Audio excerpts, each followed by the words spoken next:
नमस्कार, एक बार फिर से आपका स्वागत है इसी न्यूज भारत में। मध्य प्रदेश और छत्तीसगढ़ बुलेटिन में शुरुआत करेंगे आगरमालवा से, जहां पर पुलिस अधीक्षक के नेतृत्व में ऐतिहासिक बाइक रैली निकाली गई। देखिए ये रिपोर्ट। खबर है आगरमालवा से, जहां पुलिस अधीक्षक कार्यालय से एक विशाल बाइक रैली का आयोजन किया गया, जिसे पुलिस अधीक्षक विनोद कुमार सिंह ने रवाना किया और जन संदेश को बल देने के लिए रैली में स्वयं सम्मिलित होकर सहभागिता भी निभाई। ये बाइक रैली पुरानी कृषि उपज मंडी से प्रारंभ होकर पुराना अस्पताल चौराहा, सरकारवाड़ा, गोपाल मंदिर होते हुए बैजनाथ मंदिर परिसर में पहुंची, जहां रैली का समापन हुआ।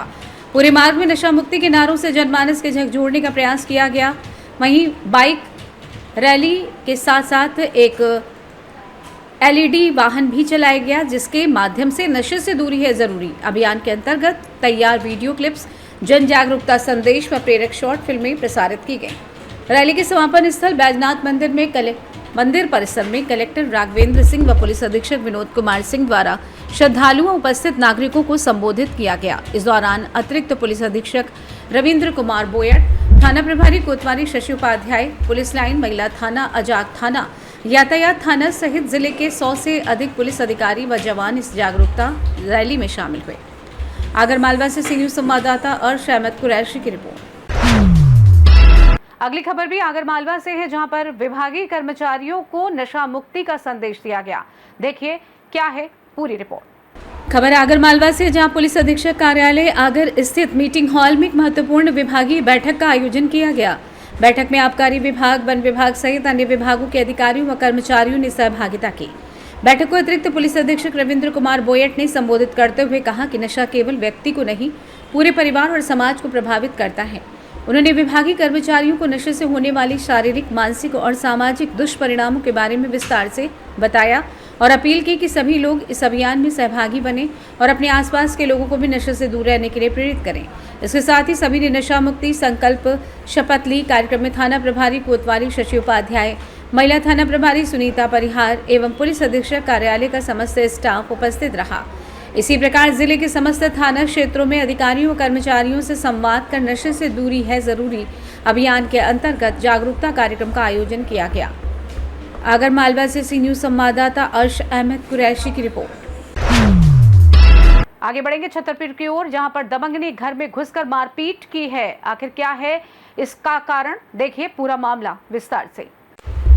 खबर छतरपुर से, जहां लवकुश नगर में एक महिला काजल सेन एवं उसके परिवारजन द्वारा गांव के दबंग रमेश यादव ने संजीत सेन के घर घुसकर काजल सेन को कट्टा दिखाकर पति से मारपीट की, महिला से छेड़खानी की महिला ने आरोप लगाते हुए पुलिस चौकी पटहा में एक शिकायती पत्र लिखित रूप में दिया है। ये घटना 9 जुलाई 2025 की है। महिला के पति ने पुलिस चौकी पर भी दबंग से साठगांठ का आरोप लगाते हुए अभी तक कार्रवाई न होने के संबंध में पुलिस अधीक्षक से न्याय की गुहार लगाई है। चटवा क्या समस्या हो गई आज? सर जी दुकान पे है, पहले गया घर पे। कौन? रमेश यादव। हाँ सर, मानने की धमकी दे रहा है। हमारे घर पे हमारे साथ गलत काम करने की उसने रोकिया है। क्या वजह थी? टपक भी फूट गया है घर पे। हमें जो पता नहीं है कि क्या वजह है। पहले मोबाइल पे गाड़ी दी है इनको। सर फोन पे गाड़ी नहीं। क्या कोई पूर्व में रंजिश वगैरह? हाँ, पहले पापा हमसे हुआ था। पहले हमें बात के मालूम नहीं है, जैसा हुआ वो पहले हुआ था विवाद। काफी दिन हो गए हैं, कम से कम 2 साल हो गए हैं। तो उसी की रंजिश को लेकर के हाँ, उसी के वजह से होंगे, या किसी के जो दारू भी पिया था। और वहीं स्कूल बना है, स्कूल में 9 तारीख की है। और दबंग मोटा है की। कब की घटना है ये? 9 तारीख की है घटना सर। तो आपने कहाँ कहाँ प्रार्थना पत्र दिए? सर चौकी में दी थी। चौकी से कहा एक जी गए थाने जाओ, तो थाने गए थे। थाने में कोई सुनवाई नहीं हो रही है। थाने वाले कह रहे हैं यहाँ पे चौकी पे जाओ, चौकी से होगा जो कुछ होगा। अगर सुनवाई नहीं होती है तो ऐसी दशा में क्या करोगे आप? अब क्या करें सर, यही मानना है। क्या चाहते हो आप? क्या वो जेल जाए सर, जेल जाए। हाँ। आपको जब रात में वहाँ थे तो आपकी जो पत्नी है उनको क्या कह रहे थे, क्या बोल रहे थे? सर पहले गया इनके यहाँ पे, हम दुकान पे थे सर, जो खाना बना रही थी। तो उसने हमें कट्टा दिखाया और हमें धमकाया है। तो क्या बोल रहे थे? वो बोल रहे थे कि मेरा फोन क्यों नहीं उठाया। तो मैंने, हम पहचानते नहीं, हम फोन नहीं उठाएंगे। तो कह रहे, हमने बोल दिया। कभी इसके पहले पूर्व में कॉल आई है? कभी नहीं, कभी नहीं, हम जानते नहीं सर उसे। अच्छा। उसका फोन आया 20 बार, हमने 1 बार उठाया है, कुछ अर्जेंट हो जा फोन उठ। तो आसपास के लोगों को आपने सूचना नहीं दी कि ये हार में राम लगे सर? पहले गांव में रहते थे, अब हार में राम लगे सर। अलग निवास बना हुआ? हाँ सर, गांव से इन्हें भगा दिया है मार के। और जैसे तक हमने उस बार रिपोर्ट नहीं की थी तुझे गांव से भगा कब कह रहे थे तगेला से भगा चौकी के देंगे। अलावा कहीं अनंत गए हो आप? थाने हाँ। गए थे और इसके अलावा कहीं हाँ सर, अधिकारी के पास में गए थे? कल एसपी साहब के यहाँ पे क्या भी गए थे, आश्वासन मिला वहाँ से? तो वहाँ पे रिपोर्ट बस लिख दी थी, बस कह रहे थे कार्रवाई की जाएगी। तो अभी तक कितने दिन हो गए कार्रवाई नहीं हुई? क्योंकि कम से सर, कम 9 तारीख की 9 तारीख को की एक है। महीना हो जाएगा। पूरा 1 महीना हो गया? अभी हाँ तक कोई सर, 1 कार्रवाई महीना नहीं हो की गई। जाएगा, कोई 9 कार्रवाई तारीख को नहीं 1 महीना हो जाएगा सर। छतरपुर से सी न्यूज़ संवाददाता सुरेंद्र कुमार निराला की रिपोर्ट। बुलेटिन के अंत में बात होगी दुर्ग की, जहां प्रदेश भर के तहसीलदार और नायब तहसीलदारों ने सोमवार से चरणबद्ध आंदोलन की शुरुआत की है। देखिए पूरी रिपोर्ट विस्तार से। छत्तीसगढ़ कनिष्ठ प्रशासनिक सेवा संघ के बैनर तले प्रदेश भर के तहसीलदार और नायब तहसीलदारों ने सोमवार से चरणबद्ध आंदोलन की शुरुआत की है। संसाधन नहीं तो काम नहीं के नारे के साथ ये आंदोलन प्रशासनिक अमले की वर्षों से उपेक्षित मांगों को लेकर किया जा रहा है। आंदोलन के पहले दिन दुर्ग जिले के अधिकारियों ने सामूहिक अवकाश लेकर हिंदी भवन के पास धरना प्रदर्शन किया। धरने में शामिल अधिकारियों ने स्पष्ट किया कि आंदोलन शासन की उस बेरुखी के खिलाफ है जो लंबे समय से उनकी समस्याओं को नजरअंदाज करता आ रहा है। उन्होंने बताया कि अधिकारियों को फील्ड में काम करने के लिए न तो पर्याप्त संसाधन मिलते हैं और न ही आवश्यक स्टाफ और सुरक्षा।